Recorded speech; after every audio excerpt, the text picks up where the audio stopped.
So if you want to break into a particular market in 2026, I'm going to teach you a framework that's going to help you dominate any neighborhood in any market.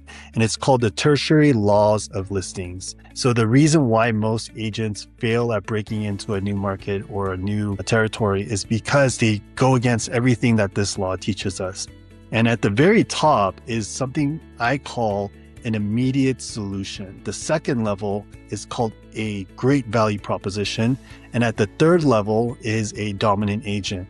Now, in order for you to understand how this works, you got to understand why the dominant agent is the dominant agent. And it's simply because they create certainty to anyone who's thinking about selling their house. Where does that certainty come from? It comes from a track record. It comes from credibility, proof, and the results that they had on a consistent basis. Lastly, they have authority and knowledge about that particular market.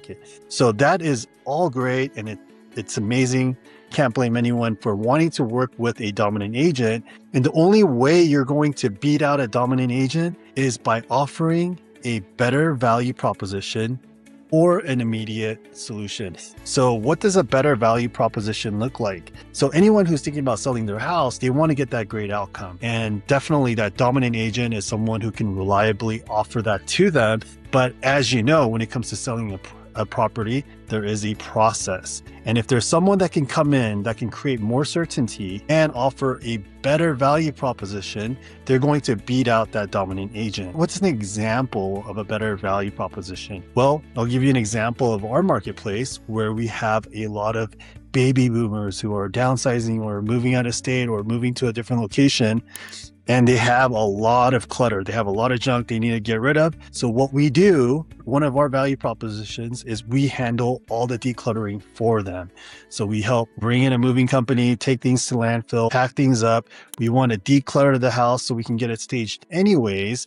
And that's something that we include. That's an example of a value proposition that's very relevant in our marketplace. And yours could be different. You might be in a second home market, a vacation home market, or you might deal with more like military, PCS, veterans, whatever it might be. Craft your unique value proposition that is relevant to the audience that you have, the demographic that you're serving, and you're going to be able to beat out that dominant agent. And if what's even better than a great value proposition is an immediate solution. And my favorite immediate solution is definitely having a buyer for that property. So if you want to break into the market, any market there is, the best thing you can do is actually get buyers in that community before you go after the listings. Because once you have the buyers, you have such a strong value proposition, which is an immediate solution, which trumps everything. See, the person that's going to list their house with a dominant agent, they want to get this particular outcome that you can offer them without going through any of the trouble, without any of the uncertainty, and you can just bypass everything. That is why the immediate solution trumps everything else. So instead of going after expired listings or farming a neighborhood for 2 years before you get a phone call, go host some open houses or find some buyers that are looking for a home in that community, and you'll be able to bypass everything, get your first listing, and then you can parlay that to get the next opportunity and the next opportunity, and your business will explode. So that's called the tertiary law of listings. And I guarantee you can break into any market using these methods.